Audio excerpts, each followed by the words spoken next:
आप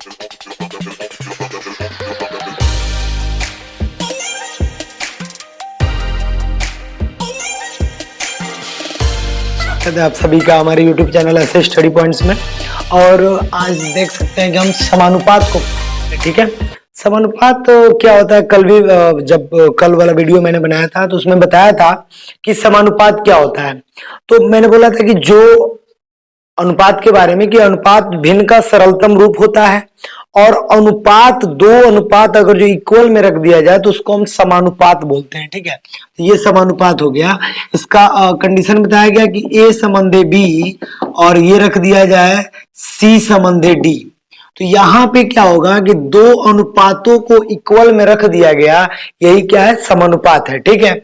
अब इसमें कंडीशन क्या होता है कि ये जो ए होता है ये फर्स्ट टर्म होता है, ठीक है, और ये जो होता है सेकंड होता है, और ये जो होता है थर्ड होता है, और ये जो होता है ये क्या होता है, फोर्थ होता है, ठीक है। तो ये फर्स्ट यानी कि प्रथमानुपाती होता है, ये सेकंड मतलब कि द्वितीयानुपाती होता है, और ये देख लीजिए ये वाला ये तृतीयानुपाती हो जाता है, और ये जो होता है ये चतुर्थानुपाती हो जाता है, चतुर्थानुपाती, ठीक है। अब ये कंडीशन क्या है देख लीजिए, ये फर्स्ट सेकंड थर्ड और क्या हो गया फोर्थ, ये चारों इसके टर्म हो गए, ठीक है। अब समानुपात के चार टर्म, इसको सॉल्व करने का तरीका कैसे होता है वो हम बता दे रहे हैं। देख लीजिए कि आंतरिक पदों का गुणनफल यानी कि जो आंतरिक पद है उनका गुणनफल, देखिएगा आंतरिक पदों का गुणनफल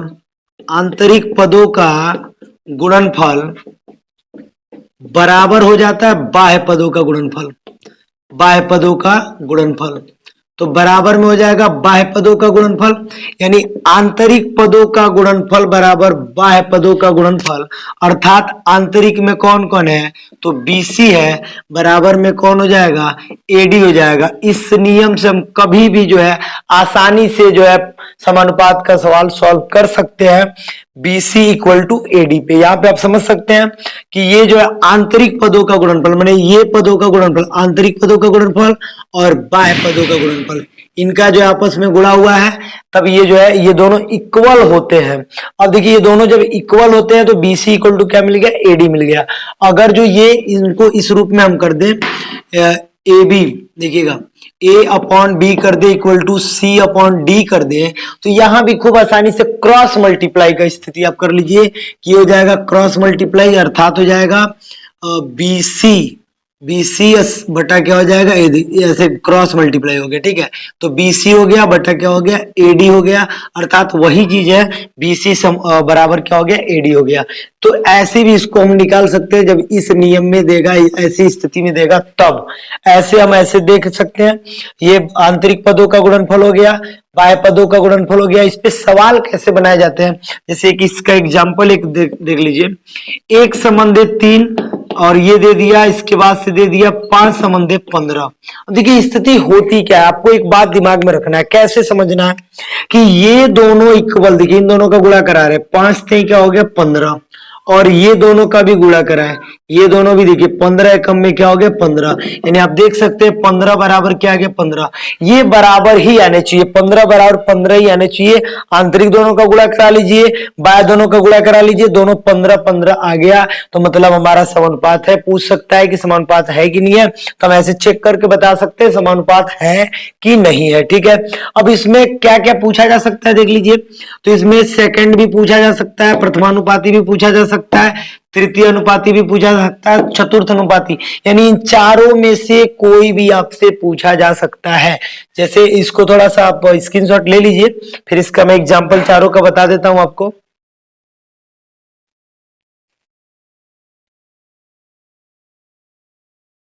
चलिए स्क्रीनशॉट हो गया होगा, तो अब इसको मैं मिटा दे रहा हूं और इसके बाद से मैं इसका बता दे रहा हूँ सवाल कैसे बनाए जाते हैं और क्या क्या इसमें पूछा जा सकता है, ठीक है। तो ये आप समझ गए, फर्स्ट हो गया, सेकंड हो गया, थर्ड हो गया, फोर्थ हो गया। आंतरिक पदों का गुणनफल बराबर बाह्य पदों का गुणनफल, ये कभी भी आंतरिक पदों का गुणनफल और बाह्य पदों का गुणनफल आपस में इक्वल आना चाहिए। इसमें क्वेश्चन कैसे पूछ सकता है उस बात को हम बताने जा रहे हैं, चलिए देखते हैं इसके आगे। अगर हमसे ये क्वेश्चन पूछ दिया गया, सपोज कर लो 2 समंदे 5 और ये दे दिया, यक्स समंदे यहाँ पे 3 दे दिया, ये भी हमसे पूछ सकता है। तो ये इस क्वेश्चन का लैंग्वेज में देगा तो कर देगा, इतना लिख के कह देगा कि 2 5 और दे दिया डॉट 3 दे दिया, कह रहा है का तृतीय अनुपाती जो है पद ज्ञात कीजिए। ऐसे भी क्वेश्चन पूछ सकता है। ये क्वेश्चन मैं कह रहा है कि मैं यक्स का मान ज्ञात कीजिए, यक्स का मान ज्ञात कीजिए। यक्स का मान आपको ज्ञात करना है, तो चलिए देखते हैं। एक्स का मान ज्ञात कीजिए। कैसे ज्ञात करेंगे एक्स का मान?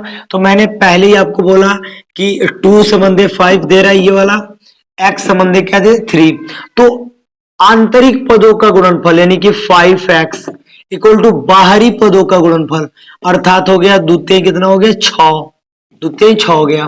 तो x की वैल्यू कितना निकलेगी? तो x इक्वल टू 6/5। आंसर में ये देगा तो इसको टिक करेंगे, पॉइंट में देगा तो इसको भाग कर देंगे, पॉइंट में आंसर आ जाएगा। बिल्कुल ही आसान है, कोई दिक्कत नहीं होगा इस सवाल में। जैसे और भी एक प्रश्न देख लेते थोड़ी देर के लिए, ये आप नोट कर सकते हैं। इस पे मैं बहुत सारे सवाल आपको दे दूंगा बनाने के लिए भी। सपोज कर लीजिए दे दिया 3 समंदे 5 और ये दे दिया 21 समंदे, यहाँ पे दे दिया एक्स दे दिया और कह रहा है मैं एक्स का मान ज्ञात करो, मैं एक्स का मान ज्ञात करो। ठीक है, अब इसमें एक्स का मान ज्ञात करना है, कैसे ज्ञात करेंगे? तो 3 समंदे 5 और ये दे दिया 21 समंदे एक्स, करना क्या है कि 21 का 5 में गुणा करा लेना है, तो और 3 का किस में गुणा कराना है? एक्स का, तो 3 का एक्स में गुणा कराइएगा तो 3x हो गया। अब 5 का 5 एकम में 5, 5 दूनी 10 हो गया। अब ये 3 जो बचा हुआ है ये इधर भाग में इधर जाएगा, तो इधर गुणा में इधर जाएगा तो भाग कराएगा, या x इक्वल टू 105 बटा हो जाएगा 3 और भाग कर लीजिए, 3 तरीके 9 हो गया और 1 बच जाएगा तो 15, 3 पचे 15 हो गया और बिल्कुल आसानी से x का मान आ गया। कोई दिक्कत नहीं होगा ऐसे सवाल को सॉल्व करने में। इसमें इसको आप स्क्रीनशॉट ले लीजिए, इसमें प्रथमानुपाती, द्वितीय अनुपाती, तृतीय अनुपाती, चतुर्थ अनुपाती कैसे पूछा जाता है उसको भी बता दे रहा हूं, इसको आप स्क्रीनशॉट ले सकते हैं, बिल्कुल आसान सवाल है।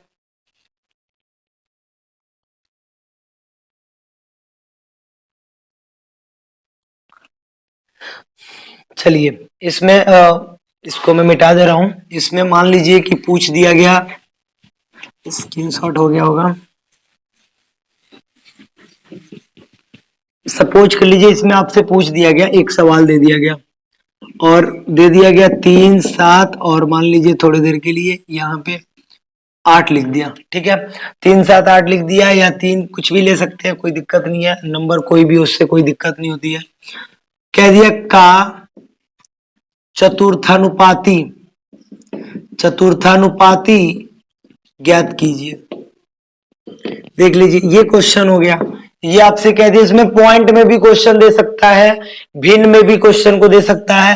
कह देगा का चतुर्थानुपाती ज्ञात कीजिए।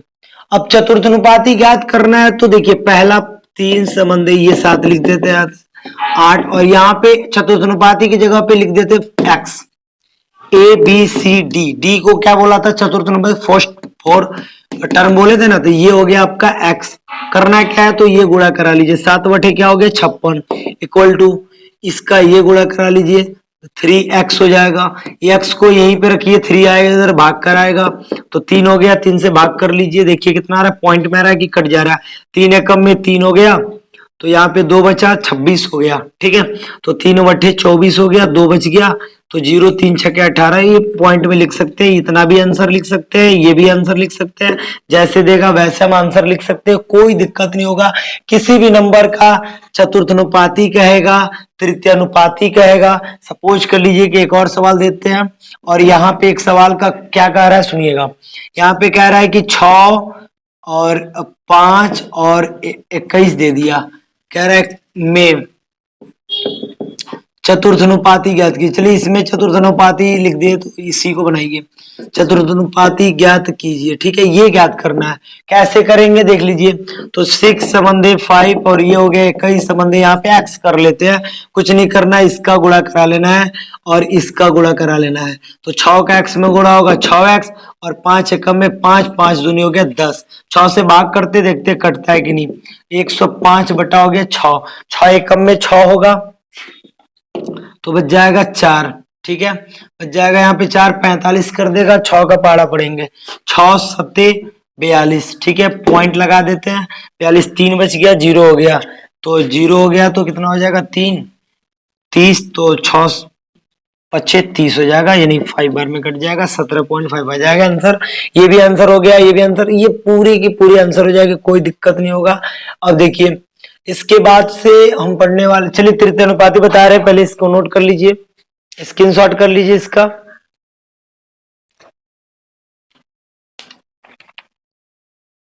इसमें सतत अनुपात पढ़ाए जाएंगे, और सतत अनुपात में आप देख सकते हैं कि सतत अनुपात में क्या बताया गया था।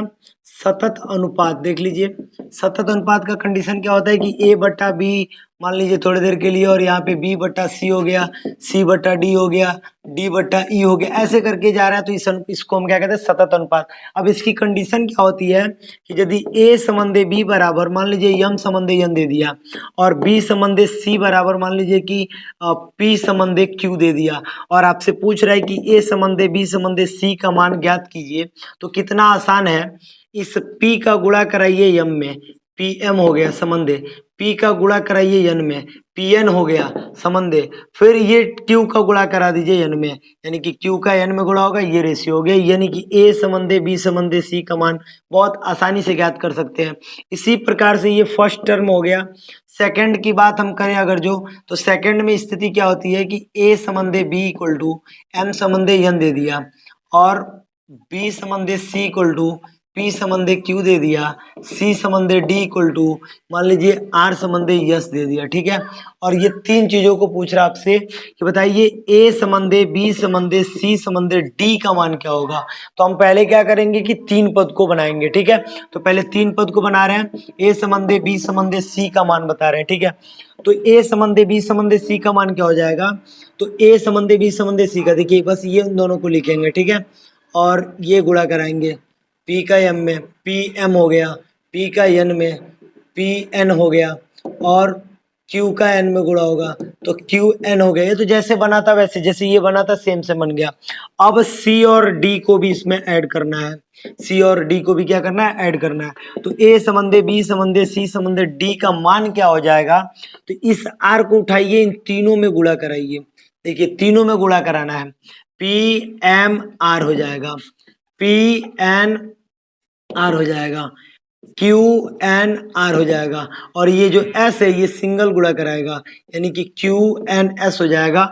ये इसके लिए हो गया। अब अगर जो 5 बार के लिए, अगर जो ABCDE के लिए भी पूछ दिया जाए, तो इसके बाद ED वाले को रख के फिर से पुनः वैसे ही करेंगे, एक को उठाएंगे, सब में मल्टीप्लाई करा देंगे, लास्ट वाले का लास्ट में गुणा कराएंगे। बिल्कुल आसानी से भी आ जाता है। इन दोनों पे जो सवाल मैं दिखा दे रहा हूँ, पहले आप इसका स्क्रीनशॉट ले सकते हैं ताकि मैं सवाल को बता दूं इस पे। ठीक है, दोनों पे जो है सवाल बता देता हूं। चलिए स्क्रीनशॉट ले लीजिए, चलिए स्क्रीनशॉट हो गया होगा। चलिए मिटाते हैं इसको। देखिए यहाँ पे आपसे क्वेश्चन पूछ दिया जा रहा है कि बताइए एक संबंधे दो, मान लीजिए कि A संबंधे B इक्वल टू 2 संबंधे 3 तथा B संबंधे C इक्वल टू 3 संबंधे 4 संबंधे 5, तो A संबंधे B संबंधे C का मान ज्ञात कीजिए। ये मान आपसे पूछा जा रहा है कि इसका मान आप ज्ञात कीजिए। ठीक है, तो कैसे सॉल्व करेंगे, A संबंधे B इक्वल टू 2:3 दे दिया। ठीक है, और B:C इक्वल टू क्या दे दिया, 4:5 दे दिया। ठीक है, अब करेंगे क्या, B C ज्ञात करने के लिए इसको दोनों में मल्टीप्लाई कराइए, 4 दूनी 8, 4 तेई 12, फिर लास्ट वाले का गुणा करा दीजिए, 5 तेई क्या हो गया 15 हो गया। ये हमारा क्या हो गया, आंसर हो गया। ठीक है, बिल्कुल ही आसान है, कोई दिक्कत नहीं है, कोई दिक्कत नहीं होगा। इसमें जो आपसे वो भी पूछ सकता है, ये अपॉन में भी करके दे सकता है, अपॉन वाला वीडियो इसके आगे वाले में होगा, अपॉन वाले को बना देंगे। ए संबंधे A ratio B equal to दे दिया, 4:5 दे दिया, सी डी इक्वल टू दे दिया, 3:2 दे दिया, और सी डी इक्वल टू दे दिया 7 और 3 दे दिया। ठीक है, तब हमसे पूछ रहा है कि ए बी सी और डी का मान ज्ञात कीजिए, इस रेशियो का मान ज्ञात करना है। कैसे ज्ञात करेंगे, तो देख लीजिए, ए बी का दे दिया है 4:5, और बी और सी का दे दिया है 3 2। तो पहले इसका निकाल लेते हैं, ए बी सी का। 3 चौको क्या हो गया 12, 3 पचे क्या हो गया 15 और 2 पचे क्या हो गया 10। इसका निकाल लिए। अब बच रहा कौन सा, सी डी। तो सी डी को इसमें ऐड कर लिए। सी डी का कितना था 7 और 3 था, ठीक है। तो कितना आसान है देख लीजिए। 7 का देखिए ए बी सी और क्या हो गया डी। तो 7 से ना गुणा कराएंगे, यहाँ भी यहाँ भी यहाँ भी तीनों जगह गुणा कराएंगे। तो 7 का 12 सती क्या हो जाएगा 84 84। और 7 15 सती क्या हो जाएगा 105। और 7 से 10 में 70 और 3 दाह में क्या हो जाएगा 30। तो 30 ये देखिए सारा जो है नहीं कटने वाला नहीं है, सही है, ये आंसर हो जाएगा हमारा। बिल्कुल सही हो गया, देख सकते हैं आप, बिल्कुल ही आसान है। तो 2 और 3 वाला दोनों हो गए। इसके बाद 4 वाला और 5 वाला भी बन जाता है, ऐसे बनेगा सेम सेम जो है। आप देख सकते हैं, इसका स्क्रीनशॉट ले सकते हैं आप।